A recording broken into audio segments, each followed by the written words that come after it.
नमस्कार दोस्तों, मैं दीपक कुमार आर्य आप सभी को स्वागत करता हूं अपने YouTube channel Arya teaching point में। आज हम लोग NCERT क्लास 10th एक्सरसाइज 5.1 के थर्ड नंबर तक हम लोग डिस्कस कर लिए थे पिछले वीडियो में। आप सभी देख लेंगे और तो आगे कोई परेशानी नहीं होगी।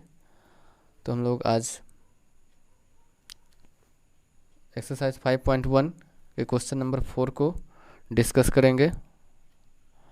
क्वेश्चन नंबर 4 कहता है खाते में प्रत्येक वर्ष का मिश्र धन जबकि 10,000 रुपया की राशि 8% की दर से चक्रवृद्धि ब्याज जमा की जाती है। तो इसमें क्वेश्चन कहा था कि निम्नलिखित स्थितियों में से किन स्थितियों में संबंध की सूची एपी में है और है तो क्यों है। तो हम लोग चेक करेंगे इसमें ये जो हम लोग को दिया गया है क्वेश्चन नंबर 4 कि खाते में प्रत्येक वर्ष का मिश्र धन जबकि 10,000 रुपया की राशि 8% वार्षिक की दर से चक्रवृद्धि ब्याज जमा की जाती है। तो ये 10,000 रुपया हम लोग का क्या हो गया, मूलधन हो गया। 10,000 रुपया मूलधन मान लेंगे, P is equal to 10,000 rupees और रेट दे रखा है, दर 8% लिख देंगे। तो पहले वर्ष की राशि कितना हो गया, 10,000 रुपया, यही हो गया पहले वर्ष की राशि और समय 1 वर्ष। और दूसरे वर्ष का जब हम लोग CI निकालेंगे, चक्रवृद्धि ब्याज निकालेंगे, तो दूसरे वर्ष का जब हम लोग CI निकालेंगे चक्रवृद्धि ब्याज, इसके लिए समय क्या हो जाएगा 1 ईयर। जब समय 1 वर्ष होगा तो इसमें हम लोग जो है कि साधारण ब्याज का ही फॉर्मूला को सेट करेंगे, लगाएंगे। साधारण ब्याज का फॉर्मूला क्या होता है, PRT/100। P तो हो गया हम लोग का 10,000 रुपया और R 8% दे रखा है और समय हो गया 1 साल। तो इस पर हम लोग सेट कर देंगे 10,000 गुना 8 गुना 1, 8 हो गया रेट और 1 हो गया टाइम थी और नीचे में 100 और ये 2 जीरो, ये 2 जीरो कैंसिल हो गया। ऊपर में बच रहा है 100 to 8 to 1। जब हम लोग इसको मल्टीप्लिकेशन कर देंगे 8 × 100 तो 800 हो जाएगा। ये दूसरे वर्ष का CI निकल गया हम लोग का कितना 800। तो दूसरे वर्ष की राशि क्या हो जाएगा, तो राशि हम लोग जानते हैं मिश्र धन बराबर क्या होता है, मूलधन जोड़ ब्याज। तो मूलधन हम लोग का 10,000 रुपया है और 800 ब्याज निकला दूसरे वर्ष का। तो 10,000 में से 800 को जोड़ देंगे तो ये हो जाएगा 10,800। उसके बाद तीसरे वर्ष के लिए निकालेंगे, तीसरे वर्ष के लिए CI टाइम यहाँ पर फिर वही 1 वर्ष होगा। तो इसके लिए भी हम लोग साधारण ब्याज का ही फॉर्मूला लगाएंगे, क्योंकि तीसरे वर्ष का जो चक्रवृद्धि ब्याज समय 1 वर्ष ही है, इसलिए जो है कि यहाँ पे साधारण ब्याज का ही फॉर्मूला लगेगा। तो PRT/100 तो P ये दूसरे वर्ष की राशि जो हो जाएगा, ये क्या हो जाएगा, यही P होगा 10,800 और रेट दे रखा है 8%, तो 8% यहाँ रेट हो गया, टाइम 1 ईयर तो 1 लिख दिया, नीचे में 100 फॉर्मूला से। तो ये 2 जीरो, ये 2 जीरो कैंसिल हो गया, ये 2 जीरो और ये 2 जीरो कैंसिल। ऊपर में बच रहा है 108 गुना 8। जब हम लोग इसको मल्टीप्लिकेशन कर देंगे तो ये हो जाएगा 864 हो जाएगा। तो राशि क्या हो जाएगा तीसरे वर्ष के लिए, मूलधन जोड़ ब्याज, मूलधन तो हम लोग का ही हो जाएगा 10,800 और प्लस ये जो CI निकला तीसरे वर्ष का, ये प्लस हो जाएगा 864। जब इसको हम लोग प्लस कर देंगे ये हो जाएगा 11,664। तो इस तरह से हम लोग देख रहे हैं क्या, एक श्रेणी बन रहा है, सीरीज बन रहा है 10,000, 10,800 और 11,664, इस तरह का एक श्रेणी बन गया। अब ये AP में है या फिर नहीं है, ये कैसे पता चलेगा। हम बताए थे पिछले वीडियो में कि यदि D का वैल्यू समान हो जाएगा, बराबर हो जाएगा, तब ये AP में होगा। यदि D का वैल्यू समान नहीं होगा तो ये फिर AP में नहीं होगा। हम लोग D1 चेक करेंगे। D1 is equal to formula क्या बताए थे, A2 माइनस A1।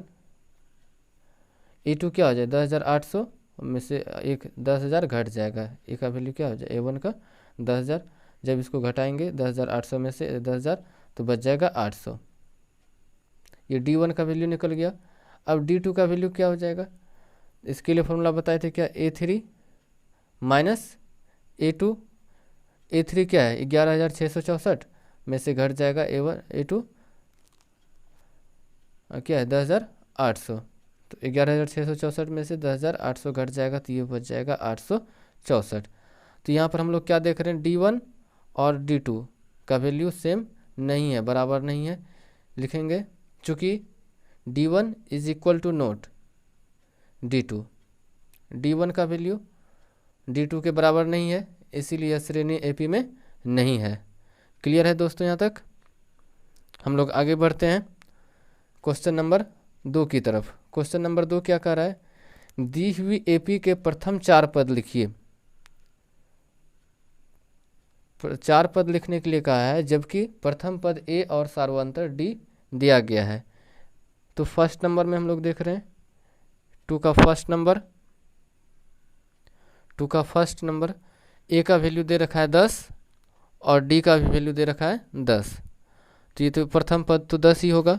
द्वितीय पद सेकेंड टर्म A2, जिसको हम लोग सेकेंड टर्म को A2 से रिप्रेजेंट करते हैं, तो A2 का क्या हो जाएगा, इसका फॉर्मूला होता है A प्लस D। तो A का वैल्यू 10 है और D का वैल्यू भी 10 है, तो 10 प्लस 10 20, ये A2 का वैल्यू हो गया 20। क्लियर है? उसके बाद A3 जब हम लोग थर्ड टर्म को निकालेंगे तो इसके लिए फॉर्मूला होता है A प्लस 2D। फोर्थ के लिए निकालेंगे तो A प्लस 3D, 5 के लिए निकालेंगे तो A प्लस 4D, इस तरह से निकाल लेंगे हम लोग। लेकिन इसमें 4 स्थान तक के 4 पद ही कहा है निकालने के लिए, तो इसलिए हम लोग 4 पद ही निकालेंगे। तो A3 निकालेंगे A प्लस 2D। A का वैल्यू 10 है और D का वैल्यू 10 है, लेकिन यहाँ 2D इसलिए 2 इंटू D का वैल्यू 10, तो 10 प्लस 2 इंटू 10 20 हो जाएगा, 20 प्लस 10 कितना हो जाएगा 30। तो A3 का वैल्यू हो जाएगा 30। और उसके बाद हम लोग निकाल लेंगे A4 का वैल्यू। A4 का वैल्यू क्या हो जाएगा, इसके लिए फॉर्मूला हो जाएगा A प्लस 3D। A का वैल्यू 10 और 3 इंटू D का वैल्यू 10, 10 3 जा 30 प्लस 10, जब दोनों को प्लस कर देंगे हम लोग 30 प्लस 10 हो जाएगा 40, तो A4 का वैल्यू हो जाएगा 40। इस तरह से हम लोग का AP निकल गया 10 20 30 40, यही हो गया हम लोग का AP और यही हो गया हम लोग का आंसर। क्लियर है दोस्तों? उसके बाद हम लोग आगे बढ़ेंगे क्वेश्चन नंबर 2 को। क्वेश्चन नंबर 2 का सेकंड नंबर कह रहा है A का वैल्यू दे रखा है यहाँ पे -2 और D का वैल्यू दे रखा है 0। A का वैल्यू -2 और D का वैल्यू 0, तो A2 निकालेंगे। फॉर्मूला वही होता है A प्लस D। क्या होता है formula A plus D। A का वैल्यू -2 और D का वैल्यू 0, यहाँ -2 प्लस 0 -2 ही होगा, तो A2 का वैल्यू क्या हो जाएगा -2। और उसके बाद A3 निकालेंगे, जब इसका क्या होता है A प्लस 2D, फॉर्मूला बताए थे A प्लस 2D। A का वैल्यू -2 और फॉर्मूला से 2 इंटू D का वैल्यू 0, 2 इंटू 0 0 ही होगा, चूँकि 0 को किसी भी नंबर से हम लोग मल्टीप्लाई करेंगे तो 0 ही होगा, तो इसलिए इसका A3 का वैल्यू क्या हो जाएगा -2। इसलिए हम लोग देख रहे हैं A2 का वैल्यू -2 निकला, A3 का वैल्यू -2 और यहाँ A का वैल्यू -2 दे ही रखा है। इसमें 4 पद कहा था निकालने के लिए, एक टर्म हम लोग और निकाल लेंगे A4। इसके लिए A प्लस 3D होता है, A का वैल्यू -2 प्लस 3D, 3 इंटू 0 0 ही होगा और -2 प्लस 0 -2 ही होगा। तो इस तरह से हम लोग क्या देख रहे हैं, A1 का वैल्यू -2, A2 का वैल्यू -2 और A3 का वैल्यू -2 और A4 का वैल्यू -2। इस तरह से हम लोग का AP ये हो गया -2 -2 -2 और ये -2 आगे भी -2 ही होगा, ये हो गया हम लोग का आंसर। उसके बाद हम लोग क्वेश्चन नंबर 3 की तरफ बढ़ेंगे। क्वेश्चन नंबर 3 का क्या रहा है, इसमें A का वैल्यू दे रखा है 4 और D का वैल्यू दे रखा है -3। तो A2 का वैल्यू क्या हो जाएगा, A प्लस D होता है फॉर्मूला से A प्लस D। A का वैल्यू तो 4 है और D का वैल्यू -3 है, तो 4 प्लस -3, तो 4 plus minus plus into minus क्या हो जाएगा -4 में से 3 जाएगा, बचेगा 1। A2 का वैल्यू हो जाएगा 1 उसके बाद हम लोग निकालेंगे A3 निकालेंगे तो इसका फॉर्मूला क्या होता है, A प्लस 2D, क्या होता है A प्लस 2D, तो A का वैल्यू 4 और 2 इंटू D का वैल्यू -3, 4, उसके बाद +2 इंटू -3, प्लस माइनस माइनस होता है और 2 3 जा 6, 4 - 6, तो आंसर आ जाएगा -2, आंसर क्या हो जाएगा -2। तो इस तरह से AP क्या हो गया हम लोग का 4, 1 और -2, यही हो जाएगा हम लोग का आंसर। क्लियर है दोस्तों, आगे बढ़ते हैं हम लोग अब। तो 2 का और अन्य सभी क्वेश्चन जो है कि इसी तरह से सॉल्व होगा, इसीलिए हम यहाँ पर जो है कि इतना ही बताते हैं। और इसके बाद भी 2 के किसी नंबर में अगर प्रॉब्लम होगी आप लोग को तो कमेंट करके बता दीजिएगा। हम लोग क्वेश्चन नंबर 3 की तरफ बढ़ते हैं। क्वेश्चन नंबर 3 में क्या कहा है, निम्नलिखित में से प्रत्येक AP के लिए प्रथम पद तथा सार अंतर लिखिए। यहाँ पर हम लोग को क्या AP दे रखा है, इसमें फर्स्ट टर्म और कॉमन डिफरेंस D निकालने के लिए कहा है। तो AP हम लोग को दे रखा है AP = 3, 1, -1 और -3, इसी तरह से डॉट डॉट आगे बढ़ होगा। तो A का वैल्यू तो ये 3 हो गया और D का वैल्यू क्या होता है A2 - A1, A2 - A1, हम कहीं से भी इसका डिफरेंस निकाल सकते हैं।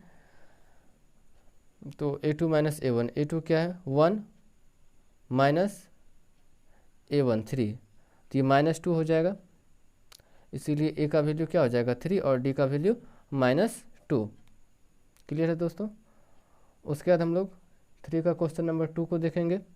क्वेश्चन नंबर 2 में दे रखा है AP -5, -1, 3, 7, इस तरह से। तो A का वैल्यू -5 ही होगा और D का वैल्यू क्या हो जाएगा, कहीं पे भी हम लोग चेक कर लेंगे।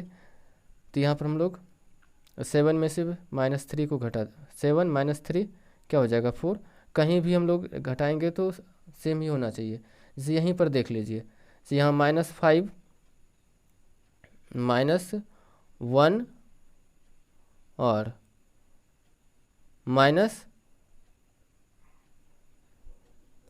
A2 - A1 होता है, A2 क्या है -1, -A1 क्या है -5, यहाँ पे -5 लिख देंगे। क्लियर है दोस्तों। उसके बाद -1 माइनस माइनस प्लस होता है +5, इस तरह से 4, तो डिफरेंस हर जगह सेम ही होगा। तो A का वैल्यू -5 हो गया और D का वैल्यू 4 हो गया। तो 3 के और अन्य सभी क्वेश्चन भी इसी तरह से बनेंगे। तो हम लोग क्वेश्चन नंबर 4 की तरफ चलते हैं। क्वेश्चन नंबर 4 क्या कह रहा है, निम्नलिखित में से कौन कौन AP है, यदि कोई AP है तो इसका सार्व अंतर ज्ञात कीजिए और इनके 3 और पद लिखिए। तो इसमें पहले चेक करना है कि ये AP में है या फिर नहीं है। तो हम लोग को AP दे रखा है 2, 4, 8, 16, ये दे रखा है। इसको बताना है क्या इस क्वेश्चन में ये AP में है या फिर नहीं है। यदि AP में है तो इसके और अन्य अगले 3 पद लिखने के लिए कहा है। तो हम लोग पहले D1 चेक कर लेंगे। D1 का फॉर्मूला क्या बताए थे, A2 - A1, A2 4 हो गया, 4 है और A1 क्या है 2, 4 में से 2 जाएगा 2, और D2 का वैल्यू निकालेंगे। A3 - A2 होता है, A3 - A2, तो A3 का वैल्यू 8 माइनस A2 का वैल्यू 4, 8 में से 4 जाएगा बचेगा 4। यहाँ पर हम लोग क्या देख रहे हैं, D1 और D2 का वैल्यू जो है कि बराबर नहीं है, लिखेंगे चूँकि D1 = नॉट D2, तो इसीलिए यह श्रेणी AP में नहीं है, यह AP में नहीं है। यदि यह AP में होता है तो हम लोग इस तरह से जो है कि जैसे पिछले क्वेश्चन में हम बताए कि कैसे जो है कि किसी AP का अगला टर्म निकालते हैं, तो उसी तरह से हम लोग निकाल लेंगे। तो यहीं पर हम लोग का एक्सरसाइज 5.1 कंप्लीट होता है। और thank you for watching this video. और आप लोग ज़्यादा से ज़्यादा लाइक शेयर कमेंट करें, और आप ही लोग कमेंट्स लाइक्स को देख करके जो है हम मोटिवेट होते हैं, प्रेरणा मिलती है। तो दोस्तों अधिक से अधिक like share subscribe and share करें। धन्यवाद।